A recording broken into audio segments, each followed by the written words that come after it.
반갑습니다. 오늘 본문은 예수님과 바리새인들 사이에 벌어진 충돌의 5번째 이야기입니다. 바리새인들은 예수님의 행동에 대하여 점점 날을 세우다가 오늘 본문에서는 예수님을 죽이겠다는 계획을 세웁니다. 어찌 하나님의 율법을 공부하는 학자들에게서 이런 계획을 세우게 되었는지 우리는 살펴볼 필요가 있습니다. 그것을 통해 우리는 어떻게 우리의 신앙을 돌아보아야 할지 깨달아야 할 것입니다. 오늘 예수님께서는 다시 회당에 들어가신다라고 기록이 됩니다. 이것은 예수님께서 자신의 거부당하고 있다는 사실을 알고 있다는 상황 속에서 어떤 위험도 무릅쓰겠다는 의지가 아니면 불가능한 일입니다. 왜냐하면 오늘 사람들은 예수님을 고발하려고 작정했기 때문이죠. 더 이상 안 되겠다 싶었던 모양입니다. 예수님의 가르침이 서기관들의 가르침과는 다른 새로운 가르침에 사람들이 놀라고 또 그 권위가 귀신 들린 사람이 순종할 정도로 대단했던 것입니다. 바리새인 사람들은 따라오지도 못할 권위와 능력을 소유하셨죠. 게다가 사람들은 예수님의 사역을 통해 하나님께 영광을 돌립니다. 그들의 평생에도 경험하지 못할 놀라운 일들이 예수님과 함께 벌어지고 있는 것이죠. 이들은 회당에서 예배를 드릴 생각은 없었습니다. 오히려 예수님께서 안식일을 범하시는지 지켜보기 위해 왔습니다. 어쩌면 이 손마른 사람을 그들이 데리고 왔을지도 모르죠. 왜냐하면 예수님께서 그냥 넘어가시지 않을 것이라 여겼기 때문입니다. 손 마른 사람은 오늘날로 말한다면 한쪽이 마비가 되어 불편한 일상을 사는 사람일 것입니다. 바리새인들은 분명 예수님께서 그냥 넘어가지 않을 것이고 자신들이 쳐놓은 그물에 걸려들기를 바랬을 것입니다. 왜냐하면 안식일에 병자를 고치는 것은 안식일을 범하는 것이기 때문입니다. 아이러니한 것은 안식일에 예배를 드려야 하는 사람들이 예수님을 잡아 죽일 생각을 한다는 것이죠. 이들의 관심은 하나님이 아니라 예배의 대상이신 그 하나님이 아니라 자신들의 계획에 예수님이 걸려 넘어가기만을 바라고 있습니다. 2절 말씀이 그들의 모순을 그대로 드러내죠. 제가 읽어보겠습니다. 사람들이 예수를 고발하려 하여 안식일에 그 사람을 고치시는가 주시하고 있거늘. 예수님께서는 그들의 예상대로 손 마른 사람을 고치십니다. 예수님은 그를 고치기 이전에 그를 한가운데에 불러 세우시죠. 그리고 자신을 지켜보고 있는 바리새인들에게 질문합니다. 안식일에 선을 행하는 것과 악을 행하는 것, 생명을 구하는 것과 죽이는 것, 어느 것이 옳으냐? 무엇을 말씀하신 것입니까? 예수님께서는 알고 계셨습니다. 자신의 행동이 안식일을 범하는 것이라는 것을요. 어릴 때부터 회당에서 배웠던 율법과 또 그 율법을 지키기 위하여 만들어진 유대인의 전통을 배우셨을 것입니다. 안식일에 병을 고치는 것은 안식일을 범하는 것이죠. 단지 의학적인 배려는 생명이 위험했을 때에만 주어졌습니다. 그것은 동물에게도 동일하게 적용됩니다. 마태복음 12장에서는 같은 장면에서 예수님께서 이런 비유를 드셨습니다. 너희 중에 어떤 사람이 양 한 마리가 있어 안식일에 구덩이에 빠졌으면 끌어내지 않겠느냐? 사람이 양보다 얼마나 더 귀하냐? 그러므로 안식일에 선을 행하는 것이 옳으니라. 일례로 출산 중에 있는 부인은 안식일에 도움을 받았습니다. 만일 벽이 사람 위에 무너졌다면 그 사람이 죽었는지 살았는지 알아볼 정도만큼 벽을 치워버릴 수는 있었습니다. 만일 그 사람이 살았다면 구원을 받았으나 만일에 죽었다면 그의 시체는 다음 날까지 방치되었습니다.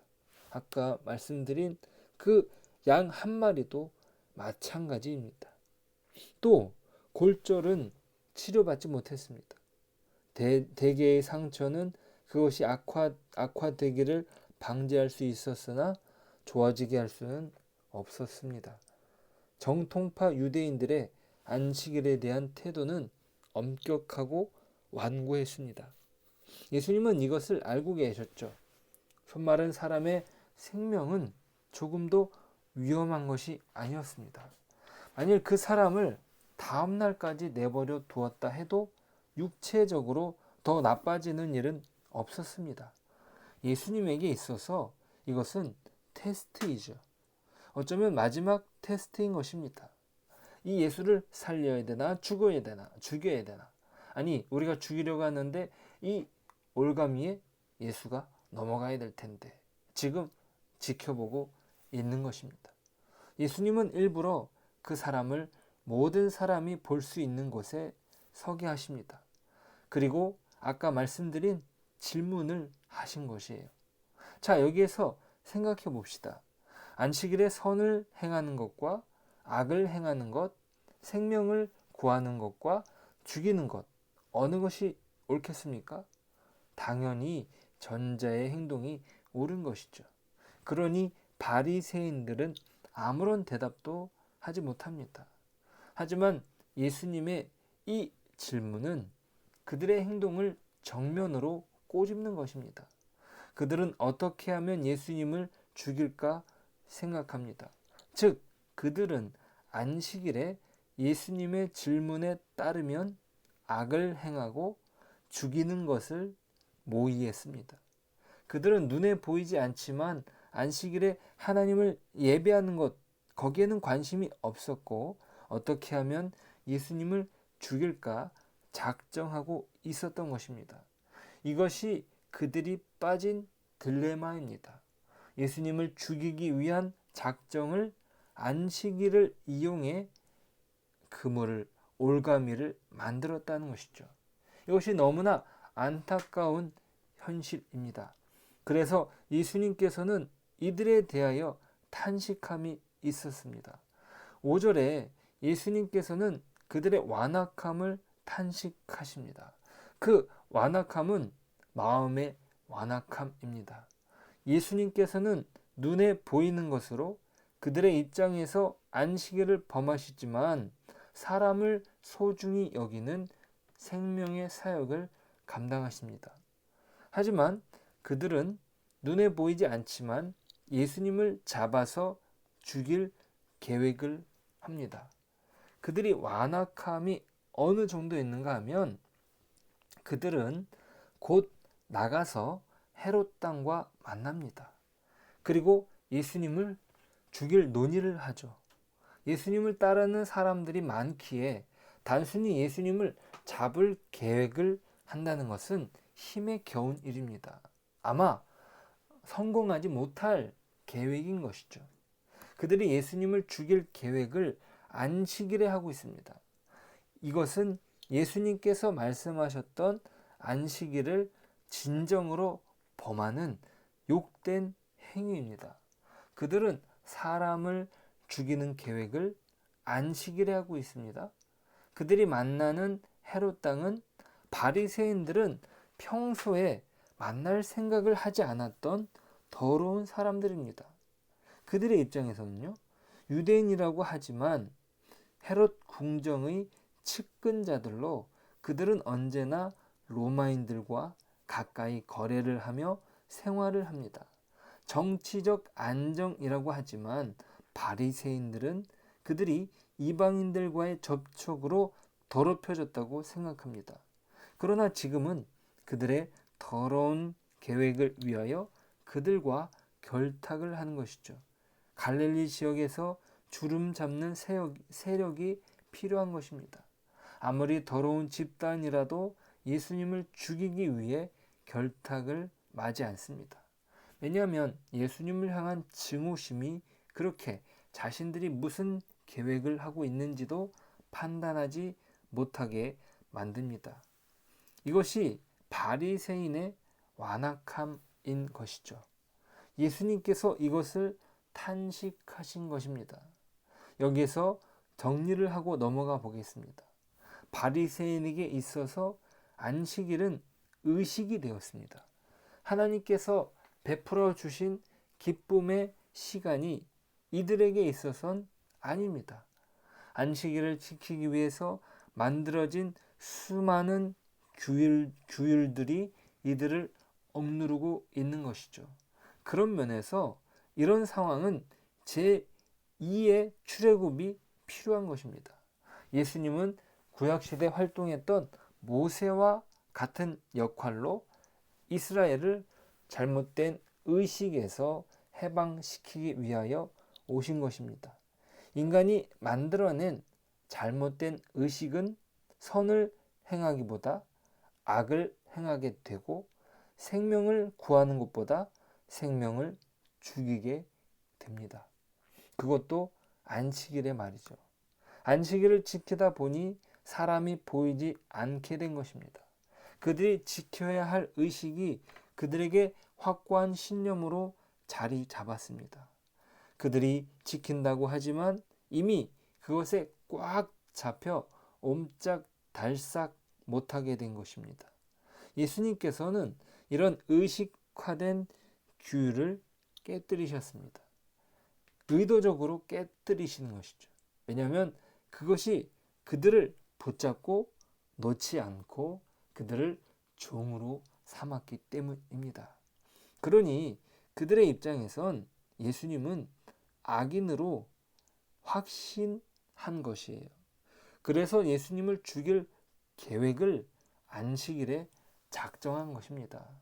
이것이 이들이 처한 상황이요 딜레마입니다. 이런 사람의 전통으로 그들의 생각과 판단을 꽉 막아버린 것이죠. 전통에 가로막혀 진정한 하나님의 뜻을 분간하지 못하고 있습니다. 우리 예수님께서는 사람을 살리는 하나님의 말씀을 전하기 위하여 오셨습니다. 그 말씀만이 그들을 해방시켜 주는 것이죠. 말씀을 안다고 자부하지만 실상 그들이 만들어 놓은 전통과 의식으로 말미암아 멸망으로 치달은 것입니다. 그들이 만들어 놓은 종교는 하나님을 위한 것이라고 하지만 그 끝이 다른 이단 사상이었던 것입니다. 비슷한 듯 하지만 아닙니다. 겉으로 보기엔 비슷한 것 같지만 근본적으로 아주 다른 것입니다. 천사인 체하지만 사단의 앞자리 노릇을 하게 되는 것이죠. 오늘 바리새인이 한 일을 보십시오. 안식일에 예수님을 죽이기 위하여 자신들이 더럽다고 여겼던 헤롯 땅과 결탁하는 모습을 말입니다. 살리는 것이 아니라 죽이는 계획을 하고 있습니다. 정말 무섭습니다. 우리는 이러한 바리새인의 실체를 알아야 합니다. 또한 우리 자신도 경계를 해야 합니다. 신앙의 본질이 무엇인가 다 지키는 것에 있지 않습니다. 그것이 중요한 행위이긴 하지만 그 중심에 생명과 사랑이 없다면 헛것이 되고 맙니다. 비슷해 보이지만 아닌 것이에요. 어떤 당위성에 빠져 사랑이 없는 열심은 오히려 사람을 죽일 수 있다는 것, 우리는 명심해야 합니다. 오늘 우리는 예수님께서 그들이 생각하는 의식을 일부러 어기시면서 그들의 원수가 되시는 과정을 통해 우리는 무엇을 깨닫습니까? 스스로가 생각하는 어떤 정당성에 휩싸이는 것이 이렇게 무섭다는 것을 깨달아야 합니다. 내가 지켜내야 하는 무엇의 엄정함이 진정 하나님의 사랑을 담아내지 못한다면 우리는 쉽게 사이비가 되어 버립니다. 이것은 진짜 정말로 비슷해 보입니다. 하지만 그 다름은 사랑에 있음을 기억해야 합니다. 율법의 완성은 무엇이라 했습니까? 하나님 사랑, 이웃 사랑이라고 했습니다. 오늘 저와 여러분이 그 사랑의 은혜가 풍성하길 소원합니다. 기도하겠습니다. 감사합니다. 하나님, 오늘 말씀을 통해 안식일을 철저히 지키려고 애쓰던 바리새인들이 오히려 안식일의 주인이신 예수님을 죽이려는 계획을 안식일에 세우는 어리석음을 범하고 마는 것을 보게 하신 것 감사드립니다. 하나님, 저희들도 이 어리석은 바리새인들처럼 우리의 열심으로 예수님을 못 박지 않게 하옵소서. 예수님을 닮아가는 신앙을 베풀어 주시길, 예수님을 닮아가며 우리의 신앙이 성숙해 가기를 소원합니다. 생명을 사랑하는 마음으로 안식일을 지키며 주님께서 이루신 구원의 은혜를 전할 수 있는 생명의 삶을 오늘도 살아갈 수 있도록 도와 주옵소서. 모든 것 예수님의 이름으로 기도드립니다. 아멘.